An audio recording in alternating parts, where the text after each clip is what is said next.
बिस्मिल्लाहिर्रहमानिर्रहीम। अस्सलाम वालेकुम स्टूडेंट्स। आज हमारा चैप्टर नंबर 5 का लेक्चर नंबर 7 है। तो प्रीवियस लेक्चर में हमने इंस्ट्रक्शन सेट के मतलब पढ़ा था, उसकी टाइप पढ़ी इंस्ट्रक्शन सेट की, जिसमें डाटा ट्रांसफर इंस्ट्रक्शन था, अरिथमेटिक एंड लॉजिकल इंस्ट्रक्शन था, जिसके अंदर ये मैथमेटिकल ऑपरेशन वगैरह परफॉर्म होते हैं, जैसे कि एडिशन, सब्ट्रैक्शन, मल्टीप्लिकेशन और डिवीजन वगैरह के। उसके बाद लॉजिकल इंस्ट्रक्शन था, और लॉजिकल इंस्ट्रक्शन में जैसे कि ये ग्रेटर देन, लेस देन और इज इक्वल टू के साइन के साथ कोई भी दो वैल्यूज हैं उनको कंपेयर किया जाता है। उसके बाद हमने पढ़ा था आईओ इंस्ट्रक्शंस, और 4 टाइप में हमने पढ़ा था कंट्रोल ट्रांसफर इंस्ट्रक्शन। उम्मीद है कि आप लोगों ने ये इसको लेक्चर को सुना होगा और इसको याद भी किया होगा। नेक्स्ट हमारा पेज नंबर 161 पे जो टॉपिक है वो है what is instruction format, explain various instructions code formats. सबसे पहले हम आ जाते हैं इंस्ट्रक्शन फॉर्मेट की तरफ। An instruction is a statement that tells the computer to do something, यानी कि इंस्ट्रक्शन एक ऐसी स्टेटमेंट है जो कि कंप्यूटर को बताती है कि उसने क्या करना है। They have an instruction is given is called instruction format, यानी कि दी वे एन इंस्ट्रक्शन इज गिवन, जिस तरीके से इंस्ट्रक्शन जो है ना वो सिस्टम को यानी कि कंप्यूटर को दी जाती है, उस तरीके को हम कहते हैं instruction format. A computer has a variety of instruction format. Computer में बहुत से किस्म के इंस्ट्रक्शन फॉर्मेट होते हैं। The control unit of CPU is responsible to interrupt the instruction code. और जो कंट्रोल यूनिट है यानी कि सीपीयू, सेंट्रल प्रोसेसिंग यूनिट, वो इस चीज पे उस पे होता है कि वो किस इंस्ट्रक्शन को इंटरप्ट करता है। इंटरप्ट के मतलब हम ऑलरेडी प्रीवियस लेक्चर्स में पढ़ चुके हैं कि इंटरप्ट क्या होता है। कि फॉर एग्जांपल ऑलरेडी अगर एक सीपीयू के अंदर कोई डाटा जो है वो एग्जीक्यूट हो रहा है, या कोई प्रोग्राम या कोई इंस्ट्रक्शन एग्जीक्यूशन में है, तो कोई ऐसी एग्जीक्यूशन आ गई जिसको पहले एग्जीक्यूट करना है, तो वो इंस्ट्रक्शन जो है वो सीपीयू उसे इंटरप्ट करता है, यानी कि उसको साइड पे कर देता है, और जो जरूरी इंस्ट्रक्शन है उनको सबसे पहले एग्जीक्यूट करता है। The control unit also provides the necessary control function required to process the instruction. A simple instruction format consists of 16 bit। वो कह रहे हैं कि जो simple instruction format होता है ना, एक जो उसका ब्लॉक होगा वो 16 बिट के करीब होगा, यानी कि 16 बिट से मुराद है कि 2 बाइट्स के करीब होगा। The two of instruction code format are known as operand code and address of operand, यानी कि एक इंस्ट्रक्शन फॉर्मेट जो है ना वो तो 16 बिट का होगा, लेकिन अगर दो इंस्ट्रक्शन फॉर्मेट होंगे तो उसे हम कहेंगे operand code and address of operand. अब नेक्स्ट हमारा आ जाता है ऑपरेंड कोड की तरफ। हम जरा आ जाते हैं ऑपरेंड कोड क्या है। पहले नंबर पे the operand code specifies the operation to be performed by the computer such as add, sub and move etc. It takes up 4 bits। ये जो है ऑपरेंड कोड जो है वो 4 बिट्स लेता है। And operand can be value और register number on which the operand is perform, यानी कि ये आगे एक छोटी सी एक डायग्राम है, फिगर है, उसे आप जरा देखें पेज 161 के ऊपर के 4 बिट्स ऑपरेंड कोड है, तो 6 बिट जो है ना वो ऑपरेंड रेफरेंस है, और 6 बिट जो है ना वो ऑपरेंड रेफरेंस है। ठीक है, ये टोटल बनता है 16 बिट्स। 4 का ये ओपी कोड और 6 बिट का ऑपरेंड रेफरेंस और 6 बिट्स का ही ऑपरेंड रेफरेंस, ये टोटल हो गए 6, 6, 12 और 4 16 बिट्स। अब नेक्स्ट हम आते हैं एड्रेस ऑफ ऑपरेंड की तरफ। The address of operand refers to a location in main memory where the value is stored, यानी कि ये एड्रेस एक को रेफर करता है मेन मेमोरी में जहाँ के वैल्यूज वगैरह जो आपका डाटा है वो स्टोर होता है। इसकी टाइप ऑफ इंस्ट्रक्शन फॉर्मेट्स हैं आगे। पहले नंबर पे है जीरो एड्रेस इंस्ट्रक्शन फॉर्मेट, और दूसरे नंबर पे है वन एड्रेस इंस्ट्रक्शन फॉर्मेट, और तीसरे नंबर पे है टू एड्रेस इंस्ट्रक्शन फॉर्मेट, और चौथे नंबर पे है थ्री एड्रेस इंस्ट्रक्शन फॉर्मेट। हम अब सबसे पहले इसके मतलब पढ़ते हैं जो कि है zero address instruction format. This format uses only one address field. इस तरह का जो फॉर्मेट है जिसे कि जीरो एड्रेस इंस्ट्रक्शन फॉर्मेट कहते हैं, ये एक ही एड्रेस फील्ड को यूज करता है। इट यूज वन अकामुलेटर रजिस्टर, जिसे कि हम एसी कहते हैं, फॉर ऑल डाटा मैनिपुलेशन, यानी कि किसी भी डाटा की प्रोसेसिंग के लिए ये एक ही रजिस्टर यूज करेगा जिसके अकामुलेटर रजिस्टर कहते हैं। Second register is required for multiplication and division, और दूसरा जो रजिस्टर है उसे यूज करता है मल्टीप्लीकेशन और डिवीजन के मतलब।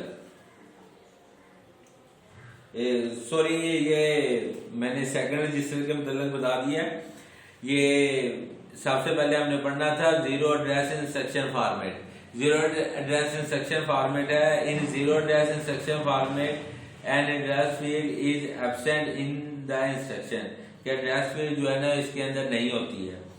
A stack organized computer does not use an address field for the instruction like add and multiply. However, the instructions such as push and pop require an address field to specify the operand that communicate with stack. Stack के मतलब आपको मैंने पहले भी बताया कि stack वो होता है कि लास्ट इन फर्स्ट आउट। इसके मतलब मैंने आपको प्रीवियस लेक्चर्स में इसके एग्जांपल्स भी दिए कि लास्ट इन फर्स्ट आउट कैसे होता है। और दूसरे नंबर पे है one address instruction format. One address instruction format के मतलब मैंने आपको इससे पहले जीरो एड्रेस इंस्ट्रक्शन फॉर्मेट से पहले जो आपको बताया वो वन एड्रेस इंस्ट्रक्शन फॉर्मेट के मतलब था। सॉरी। अब थर्ड पे है टू एड्रेस इंस्ट्रक्शन फॉर्मेट के टू एड्रेस इंस्ट्रक्शन फॉर्मेट्स क्या होती हैं। This format use two address fields. Each address field can specify either a register और memory address. It is most common instruction format. The example of this instruction format is move, add and CMP and BIC। और fourth पे है three address instruction format. This format use three address field. वो two address field जो to address instruction format है वो two address field use करता है, जो थ्री एड्रेस इंस्ट्रक्शन फॉर्मेट है वो थ्री एड्रेस फील्ड यूज करता है। The computer can use each address field to specify register or memory operands. Its advantage is that the result of arithmetic expression is short. कि जो arithmetic result आता ना, mathematically जो result आएगा वो short होगा। The disadvantage is that the binary code instruction require many bits to specify three address. आगे जो हमारा नेक्स्ट क्वेश्चन है पेज नंबर 162 पे, explain the fetch, decode, execute cycle of CPU। आप फेच, डिकोड, एग्जीक्यूट साइकिल के मतलब आप थोड़ा सा इतना समझ लें पहले कि फेच का मतलब होता है कहीं से किसी चीज को उठा लेना, ठीक है। उठाने के बाद उसे डिकोड कर देना, और डिकोड करने के बाद उसे एग्जीक्यूट करना। यानी कि सिस्टम सबसे पहले अगर कोई चीज एग्जीक्यूशन की तरफ आनी है तो उसे जिस मेमोरी में पड़ी हुई है वो चीज उधर से उसको फेच करेगा, यानी कि उधर से उसको उठा लेगा। उठाने के बाद उसको डिकोड करेगा, डिकोड करने के बाद उसे CPU उस पे एग्जीक्यूशन करेगा। अब इसके मतलब हम जरा पढ़ते हैं। Most modern processor work on fetch, decode, execute principle. The execution of an instruction by a processor is divided in 3 steps। कहते हैं कि ये जो है वो 3 स्टेप्स में जो है ना इनको डिवाइड किया हुआ है। जिनमें से पहला है fetch, दूसरा है decode और तीसरा है execute.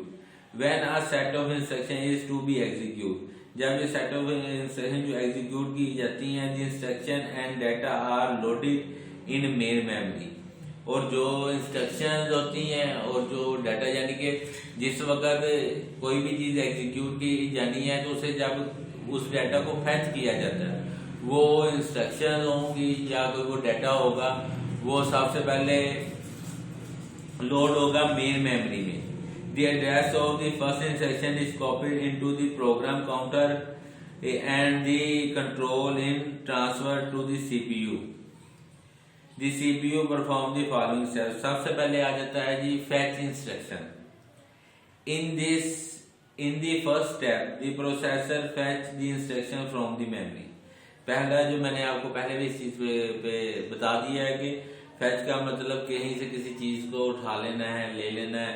तो इसमें ये वो कह रहा है कि जी पहले स्टेप में क्या करता है कि प्रोसेसर जो है वो इंस्ट्रक्शंस को फैच करता है कहाँ से, मेमोरी से.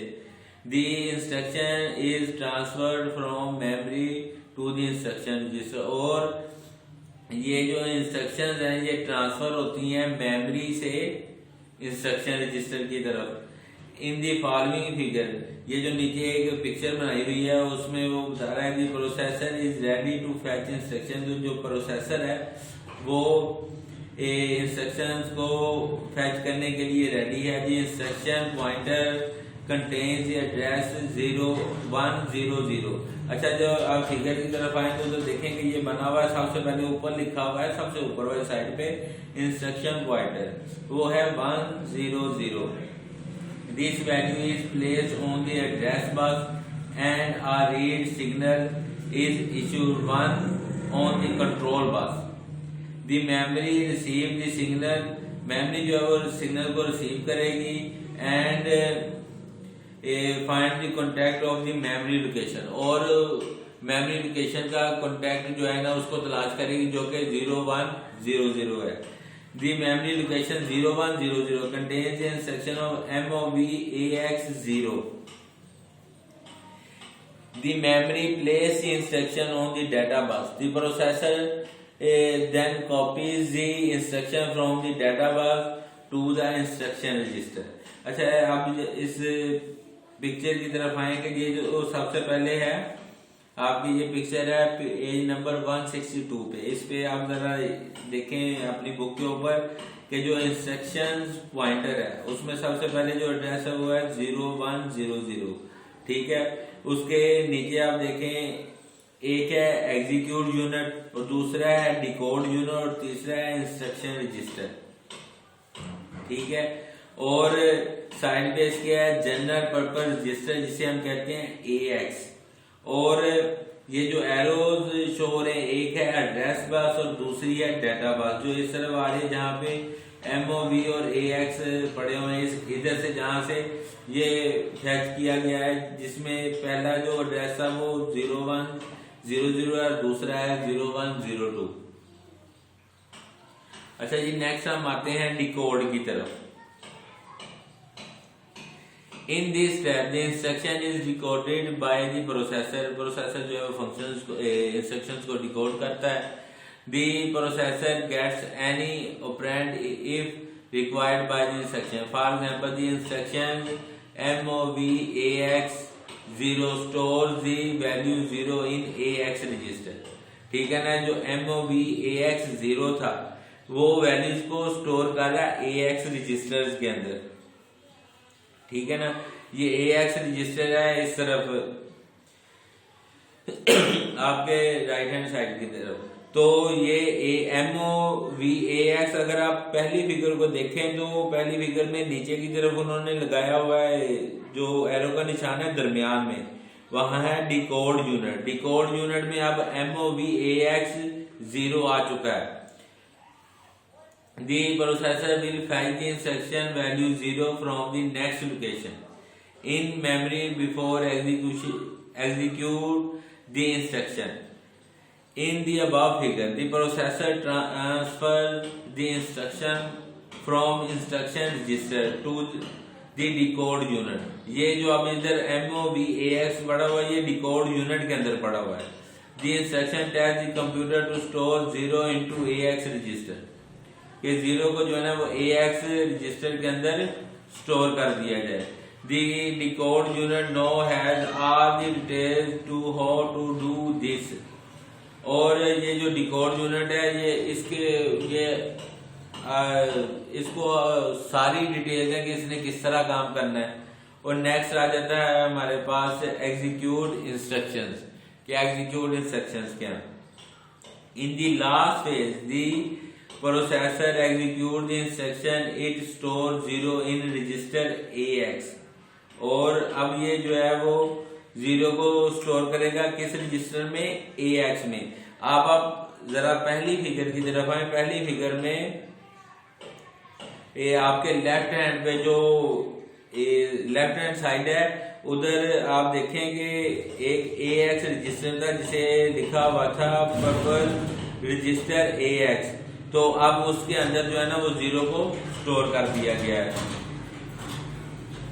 In above figure, the processor execute the instruction MOVAX0 finally, ठीक है ना। वो अब जो प्रोसेसर है वो MOVAX0 की जो इंस्ट्रक्शन है उन्हें एग्जीक्यूट किया है।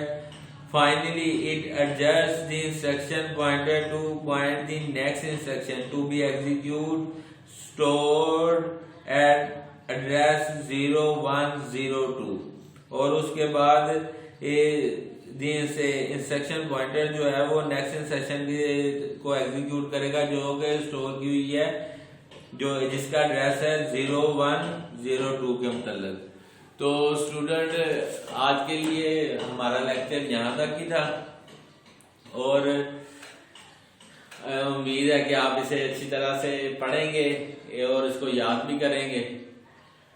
और ये आपको मैं साथ बताता चलूं कि ये वाला जो टॉपिक था फैच, डिकोड और एग्जीक्यूट वाला, ठीक है, ये टॉपिक इम्पोर्टेंट है, बल्कि ये सारे का सारा चैप्टर ही बहुत ज़्यादा इम्पोर्टेंट है, इसमें ये टॉपिक भी इम्पोर्टेंट है। और आप लोगों को ये बात भी बता दूं, प्रिंसिपल साहब ने भी आपको मैसेज में बता दी होगी कि हमने एक वीक में जितना पढ़ा होगा उसका आपका शायद मेरे ख्याल में मंडे को टेस्ट होगा। पिछले वीक में हमने जितना पढ़ा होगा उसका नेक्स्ट मंडे को, उसी मंडे यानी कि जो सैटरडे के बाद संडे के बाद मंडे आएगा उस मंडे को आपका टेस्ट होगा। तो मुझे उम्मीद है कि आप उसमें बेहतर परफॉर्म करेंगे और चीटिंग नहीं करेंगे।